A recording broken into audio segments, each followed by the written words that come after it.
ಈ ಕಥೆಯ ಹೆಸರು ಕಪಟ ಸಾಹುಕಾರ ಅಂತ. ಒಂದಾನೊಂದು ಊರಿನಲ್ಲಿ ಒಬ್ಬ ಸಾಹುಕಾರ ವಾಸ ಮಾಡ್ತಾ ಇದ್ದ. ಅವನ ಹೆಸರು ಭರಮಪ್ಪ ಅಂತ. ಅವನು ಎಂಜಲ ಕೈಯಲ್ಲಿ ಕಾಗೆಯನ್ನು ಸಹ ಓಡಿಸೋದಿಲ್ಲ, ಅಷ್ಟು ಜಿಪುಣನಾಗಿದ್ದ. ಅವನಿಗೆ 100 ಎಕರೆ ತೋಟ, ಗದ್ದೆ, ಹೊಲಗಳಿದ್ದವು. ಅವುಗಳಲ್ಲಿ ಕೆಲಸ ಮಾಡೋದಕ್ಕೆ ಕೆಲವು ಆಳುಗಳನ್ನು ಮಾತ್ರ ಇಟ್ಕೊಂಡಿದ್ದ. ಅವರು ಬೆಳಿಗ್ಗೆಯಿಂದ ಸಂಜೆವರೆಗೂ ಕೆಲಸ ಮಾಡಿದ್ರು ಕೆಲಸ ಮುಗಿತಾ ಇರ್ಲಿಲ್ಲ, ಅಷ್ಟು ಕೆಲಸ ಇರ್ತಾ ಇತ್ತು, ಅಷ್ಟು ಕೆಲಸ ಕೊಡ್ತಾ ಇದ್ದ. ಅವರಿಗೆ 2 ಹೊತ್ತು ಊಟವನ್ನ ಬಿಟ್ರೆ ಸಾಹುಕಾರ ಇನ್ನೇನೂ ಕೊಡ್ತಾ ಇರ್ಲಿಲ್ಲ. ಅವರ ತಂದೆ ತಾಯಿಗಳು ಸಾಹುಕಾರನ ಬಳಿ ಸಾಲ ಮಾಡಿ ಮಕ್ಕಳನ್ನು ಇಲ್ಲಿ ಜೀತಕ್ಕೆ ಬಿಟ್ಟಿದ್ದರು. ಒಟ್ಟಿನಲ್ಲಿ ಹೇಳುವುದಾದರೆ ಅವರು ಅಲ್ಲಿ ಮನುಷ್ಯರಂತೆ ಬದುಕದೆ ಪ್ರಾಣಿಗಳಂತೆ ಬದುಕ್ತಾ ಇದ್ರು. ಸೋಮ ಎಂಬ ಅನಾಥ ಹುಡುಗ ಚಿಕ್ಕ ವಯಸ್ಸಿನಿಂದಲೂ ಸಾಹುಕಾರನ ಮನೆಯಲ್ಲಿ ಕೆಲಸ ಮಾಡಿಕೊಂಡಿದ್ದ. ಅವನಿಗೆ ದಿಕ್ಕು ದೆಸೆ ಯಾರೂ ಇರ್ಲಿಲ್ಲ ಪಾಪ. ಆದ್ರಿಂದ ಮನೆಯವರು ಅವನಿಂದ ಸಿಕ್ಕಾಪಟ್ಟೆ ಚಾಕ್ರಿ ಮಾಡಿಸ್ಕೊಳ್ತಾ ಇದ್ರು. ಅವನು ಕೋಲೆ ಬಸವನಂತೆ ಅವರು ಹೇಳಿದ್ದನ್ನೆಲ್ಲ ಕೇಳಿಸ್ಕೊಂಡು ತಲೆ ಅಲ್ಲಾಡಿಸ್ತಾ ಕೆಲಸ ಮಾಡ್ಕೊಂಡಿದ್ದ. ಹೀಗಿರ್ಬೇಕಾದ್ರೆ ಸೋಮನಿಗೆ ಒಂದಿನ ಚಳಿ ಜ್ವರ ಬಂದ್ಬಿಡ್ತು. ಪಾಪ ಆರೋಗ್ಯ ಹದಗೆಡ್ತು. ಏಳಲು ಸಾಧ್ಯನೇ ಆಗ್ತಾ ಇರ್ಲಿಲ್ಲ. ಮಲಗಿದ್ದ ಕಡೆನೇ ಮಲಗಿಬಿಟ್ಟ. ಸಾಹುಕಾರ ಅವನಿಗೆ ಔಷಧಿಯನ್ನೂ ಕೊಡಿಸ್ತಾ ಇರ್ಲಿಲ್ಲ. ಕೆಲಸ ಮಾಡದೇ ಇದ್ದಿದ್ದರಿಂದ ಊಟವನ್ನು ಸಹ ಕೊಡ್ತಾ ಇರಲಿಲ್ಲ. ಆದ್ದರಿಂದ ಅವನಲ್ಲಿ ಶಕ್ತಿ ಸಹ ಕಡಿಮೆ ಆಯಿತು. ಜ್ಞಾನವನ್ನು ಕಳೆದುಕೊಂಡ ಪಾಪ ಸೋಮ. ಇಂತಹ ಅಪ್ರಯೋಜಕನನ್ನು ಮನೆಯಲ್ಲಿ ಇಟ್ಟುಕೊಳ್ಳುವುದು ಸರಿಯಲ್ಲವೆಂದು ಸಾಹುಕಾರ ಆಳುಗಳನ್ನು ಕರೆದು ಈ ಸೋಮನನ್ನು ಎತ್ತಿಕೊಂಡು ಹೋಗಿ ಊರಿನ ಹೊರಗಿನ ಹಾಳು ಮನೆಯಲ್ಲಿ ಎಸೆದು ಬನ್ನಿ ಎಂದು ಆಜ್ಞೆ ಮಾಡಿದ. ಅದರಂತೆ ಆಳುಗಳು ಅವನನ್ನು ಎತ್ತಿಕೊಂಡು ಹೋಗಿ ಊರ ಹೊರಗಿನ ಹಾಳು ಮನೆಯ ಬಳಿ ಎಸೆದು ಬಂದರು. ಸಂಜೆಯಾಯಿತು. ಮರಗಿಡಗಳು ಗಾಳಿಯನ್ನು ಬೀಸಿದವು. ಸೋಮನಿಗೆ ಎಚ್ಚರವಾಯಿತು. ಕಣ್ಣು ಬಿಟ್ಟು ನೋಡಿದ. ಒಂದು ನಿರ್ಜನ ಪ್ರದೇಶದಲ್ಲಿ ತಾನಿರುವುದು ಅವನಿಗೆ ಗೊತ್ತಾಯಿತು. ಏಳಲು ಪ್ರಯತ್ನಿಸಿದ, ಆಗಲಿಲ್ಲ. ಮಲಗಿದ್ದಲ್ಲೇ ಮಲಗಿ ನರಳತೊಡಗಿದ. ರಾತ್ರಿಯಾಯಿತು. ಆ ಹಾಳು ಮನೆಯಲ್ಲಿ ವಾಸವಾಗಿದ್ದ ದೆವ್ವಕ್ಕೆ ಸೋಮನ ನರಳುವಿಕೆ ಕೇಳಿಸಿತು. ಅದು ಹೊರಗೆ ಬಂದ ಸೋಮನನ್ನು ನೋಡಿ, ಯಾರಪ್ಪ ನೀನು? ಇಲ್ಲಿಗೇಕೆ ಬಂದಿರುವೆ? ನಿನಗೇನಾಗಿದೆ ಎಂದು ಕೇಳಿತು. ಸೋಮ ಸ್ವಲ್ಪ ಭಯಭೀತನಾದ. ಆದರೂ ನಿಧಾನವಾಗಿ ತನ್ನ ಕಥೆಯನ್ನು ಅದಕ್ಕೆ ಹೇಳಿದ. ದೆವ್ವಕ್ಕೆ ಅವನಿಗೆ ಕರುಣೆ ಬಂತು. ಆಗ ಸೋಮನಿಗೂ ಸ್ವಲ್ಪ ಸಮಾಧಾನವಾಯಿತು. ದೆವ್ವ ಅವನನ್ನು ಎತ್ತಿಕೊಂಡು ಮನೆಯೊಳಗೆ ಹೋಗಿ ಉಪಚಾರ ಮಾಡಿತು. ಅದರ ಆರೈಕೆಯಲ್ಲಿ ಸೋಮ ಚೇತರಿಸಿಕೊಂಡ. ದೆವ್ವ ತನ್ನ ಶಕ್ತಿಯಿಂದ ಸೋಮನನ್ನು ಆರೋಗ್ಯವಂತನಾಗಿ ಮಾಡಿತು. ಸೋಮ ದೆವ್ವದ ಉಪಕಾರಕ್ಕೆ ಪ್ರತ್ಯುಪಕಾರವಾಗಿ ಅದರ ಸೇವೆಯನ್ನು ಮಾಡತೊಡಗಿದ.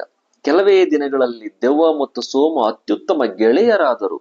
ಒಂದು ದಿನ ದೆವ್ವ ಸೋಮನಿಗೆ ಹೀಗೆ ಹೇಳಿತು, ನೀನು ನನ್ನೊಂದಿಗೆ ಇಲ್ಲೇ ಇದ್ದರೆ ನಿನ್ನ ಮುಂದಿನ ಜೀವನ ಹಾಳಾಗುತ್ತದೆ.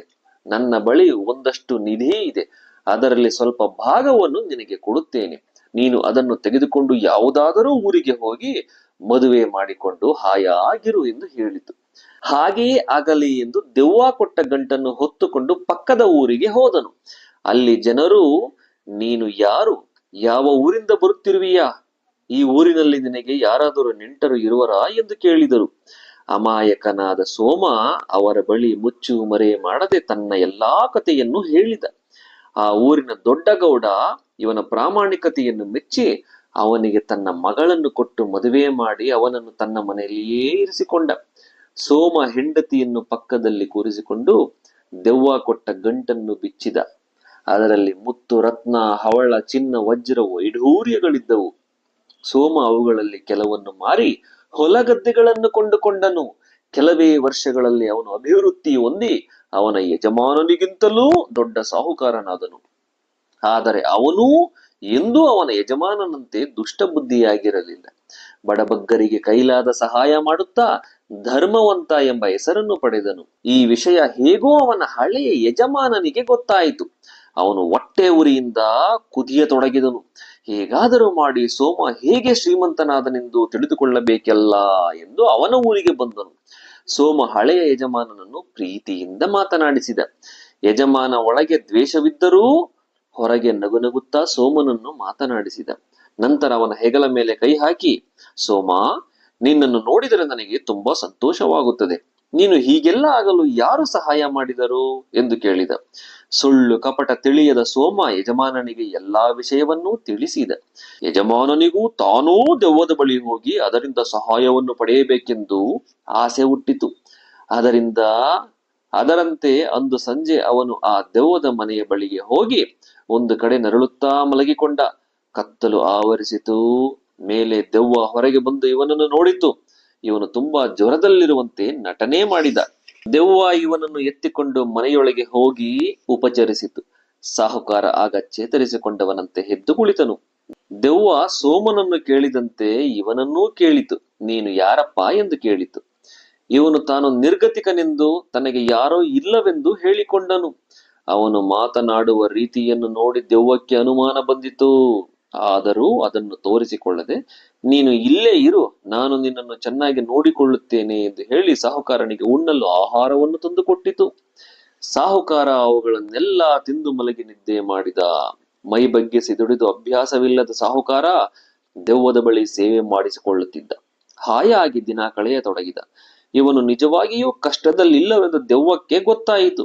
ಇವನ ದುರಾಸೆಗೆ ತಕ್ಕ ಪಾಠವನ್ನು ಕಲಿಸಬೇಕೆಂದು ಅದು ನಿರ್ಧರಿಸಿತು. ಒಂದು ದಿನ, ನೀನು ಇಲ್ಲಿಗೆ ಬಂದು ಬಹಳ ದಿನವಾಯಿತು. ನಿನಗೆ ನನ್ನ ಬಳಿಯಲ್ಲಿರುವ ನಿಧಿಯನ್ನು ಸ್ವಲ್ಪ ಭಾಗವನ್ನು ಕೊಡುತ್ತೇನೆ. ಅದನ್ನು ತೆಗೆದುಕೊಂಡು ಹೋಗಿ ಎಲ್ಲಿಯಾದರೂ ಬದುಕಿಕೋ ಎಂದು ಹೇಳಿ ಒಂದು ಗಂಟನ್ನು ಕೊಟ್ಟಿತು. ಸಾಹುಕಾರ ಅಂತಹ ದಿನಕ್ಕಾಗಿ ಕಾಯುತ್ತಿದ್ದ. ಕೂಡಲೇ ಆ ಗಂಟನ್ನು ತಲೆಯ ಮೇಲೆ ಹೊತ್ತುಕೊಂಡು ತನ್ನ ಮನೆಯ ದಾರಿಯನ್ನು ಹಿಡಿದನು. ಗಂಟು ತುಂಬಾ ಭಾರವಾಗಿತ್ತು. ತುಂಬಾ ಒಡವೆ ವಸ್ತುಗಳು ಇರಬಹುದೆಂದುಕೊಂಡು ಸಾಹುಕಾರ ತನ್ನ ಮನೆಗೆ ಬಂದನು. ಸಾಹುಕಾರನ ಹೆಂಡತಿ ಗಂಟನ್ನು ಇಳಿಸಿ, ಏನಿದೆ ಇದರಲ್ಲಿ ಎಂದು ಗಂಡನನ್ನು ಕೇಳಿದಳು. ಸಾಹುಕಾರ ಸೋಮನ ವಿಷಯವನ್ನೂ ದೆವ್ವದ ವಿಷಯವನ್ನು ಹೇಳಿ, ಇದರಲ್ಲಿ ಬೆಲೆ ಬಾಳುವ ಒಡವೆ ವಸ್ತುಗಳಿವೆ, ಬಿಚ್ಚಿ ನೋಡು ಎಂದ. ಅವನ ಹೆಂಡತಿ ಬಹಳ ಆಸೆಯಿಂದ ಗಂಟನ್ನು ಬಿಚ್ಚಿದಳು. ಅದರಲ್ಲಿ ಬರೀ ಕಲ್ಲು ಮಣ್ಣುಗಳು ಇದ್ದವು. ಏನ್ರಿ ಇದು, ಬರೀ ಕಲ್ಲು ಮಣ್ಣುಗಳನ್ನು ಹೊತ್ತುಕೊಂಡು ಬಂದಿರುವಿರಿ ಎಂದು ಹೆಂಡತಿ ನಿರಾಸೆಯಿಂದ ಹೇಳಿದಳು. ಸಾಹುಕಾರ ನೋಡಿದ. ನಿಜವಾಗಿಯೂ ಅದರಲ್ಲಿ ಕಲ್ಲು ಮಣ್ಣುಗಳು ಇದ್ದವು. ಅವನಿಗೆ ತುಂಬಾ ಕೋಪ ಬಂದಿತ್ತು. ಅಂದು ರಾತ್ರಿಯಾಗುವುದನ್ನೇ ಕಾದುಕೊಂಡಿದ್ದು. ರಾತ್ರಿಯಾಗುತ್ತಲೇ ದೆವ್ವದ ಮನೆಗೆ ಹೋದ. ದೆವ್ವ ಅವನನ್ನು ನೋಡಿ ಮನದಲ್ಲಿ ನಕ್ಕು, ಪುನಃ ಏಕೆ ಬಂದೆ ಎಂದು ಕೇಳಿತು. ಸಾಹುಕಾರ ಸಿಟ್ಟಿನಿಂದ, ನೀನು ಒಂದು ಕಣ್ಣಿಗೆ ಬೆಣ್ಣೆ, ಇನ್ನೊಂದು ಕಣ್ಣಿಗೆ ಸುಣ್ಣ ಮಾಡಿರುವೆ. ಆ ಸೋಮನಿಗೆ ಬೆಲೆ ಬಾಳುವ ವಸ್ತುಗಳನ್ನು ಕೊಟ್ಟು ನನಗೆ ಬರೀ ಕಲ್ಲು ಮಣ್ಣುಗಳನ್ನು ಕೊಟ್ಟಿದೀಯಾ ಎಂದು ಕೇಳಿತು. ಆಗ ದೆವ್ವ, ದೇವರು ನಿನಗೆ ಆಸ್ತಿ, ಮನೆ, ಹಣ ಎಲ್ಲವನ್ನು ಕೊಟ್ಟಿದ್ದರೂ ಏನು ಇಲ್ಲದವನಂತೆ ದುರಾಸೆಯಿಂದ ನನ್ನ ಬಳಿ ಬಂದಿರುವೆ. ನನಗೆ ಎಲ್ಲ ಗೊತ್ತಿದ್ದರೂ ಗೊತ್ತಿಲ್ಲದವನಂತೆ ಇದ್ದು ನಿನಗೆ ಬುದ್ಧಿ ಕಲಿಸಲು ನಿರ್ಧಾರ ಮಾಡಿ ಹಾಗೆ ಮಾಡಿದೆ ಎಂದು ಹೇಳಿತು. ಸೋಮನಿಗೂ ನೀನು ದ್ರೋಹ ಮಾಡಿರುವೆ. ಇನ್ನು ಮುಂದಾದರೂ ಮನುಷ್ಯನಾಗಿ ಬದುಕಲು ಕಲಿ. ಇರುವ ಹಣದಿಂದ 4 ಜನರಿಗೆ ಉಪಕಾರ ಮಾಡುತ್ತಾ ಧರ್ಮವಂತ ಎನ್ನಿಸಿಕೊ. ನೀನು ಸತ್ತ ಮೇಲೆ ನಿನಗೆ ಗಳಿಸಿರುವ ಯಾವ ಆಸ್ತಿಯೂ ನಿನ್ನ ಹಿಂದೆ ಬರುವುದಿಲ್ಲ. ನೀನು ಮಾಡಿದ ಪಾಪ ಪುಣ್ಯಗಳು ಮಾತ್ರ ನಿನ್ನ ಹಿಂದೆ ಬರುವುದು. ನನ್ನ ಮಾತುಗಳನ್ನು ಮರೆತು ಮೊದಲಿನಂತೆ ನಡೆದುಕೊಂಡರೆ ನಾನು ಬಂದು ನಿನ್ನನ್ನು ಕಾಡಿ ಚಿತ್ರಹಿಂಸೆ ಪಡಿಸುತ್ತೇನೆ ಎಂದು ಹೇಳಿತು. ಸಾಹುಕಾರ ಈ ರೀತಿ ಹೇಳಿದ. ಇನ್ನು ಮುಂದೆ ನಾನು ನೀನು ಹೇಳಿದಂತೆಯೇ ನಡೆದುಕೊಳ್ಳುತ್ತೇನೆ ಎಂದು ಊರಿಗೆ ಬಂದ. ಮುಂದೆ ಅವನು ದೆವ್ವದ ಭಯದಿಂದ ಆಳು ಕಾಳುಗಳನ್ನು ಪ್ರೀತಿಯಿಂದ ನೋಡಿಕೊಳ್ಳುತ್ತಾ ದಾನ ಧರ್ಮಗಳನ್ನು ಮಾಡತೊಡಗಿದ. ಈ ಕಥೆಯ ನೀತಿ ಏನಪ್ಪಾ ಅಂದ್ರೆ, ಅತಿ ಆಸೆ ಒಳ್ಳೆಯದಲ್ಲ ಎಂಬುದು ಕೆಟ್ಟ ಮೇಲೆ ಸಾಹುಕಾರನಿಗೆ ತಿಳಿಯಿತು. ಅಕ್ಕಸಾಲಿಗ ಚಿನ್ನವನ್ನು ಚೆನ್ನಾಗಿ ಕುಟ್ಟಿದ ಮೇಲೆಯೇ ಅದು ಹೊಳೆಯುವುದು. ಆದ್ದರಿಂದ ಒಳ್ಳೆಯದನ್ನು ಮಾಡಿ. ಈ ಕಥೆಯು ನಿಮಗೆ ಇಷ್ಟವಾಗಿದ್ದರೆ ಚಾನಲ್ ಅನ್ನು ಸಬ್ಸ್ಕ್ರೈಬ್ ಮಾಡಿ, ಲೈಕ್ ಮಾಡಿ, ಕಮೆಂಟ್ ಮಾಡಿ ಹಾಗೂ ಶೇರ್ ಮಾಡಿ. ಇನ್ನಿತರ ನೀತಿ ಕಥೆಗಳನ್ನು ಅಪ್ಲೋಡ್ ಮಾಡುವೆ. ಧನ್ಯವಾದಗಳು.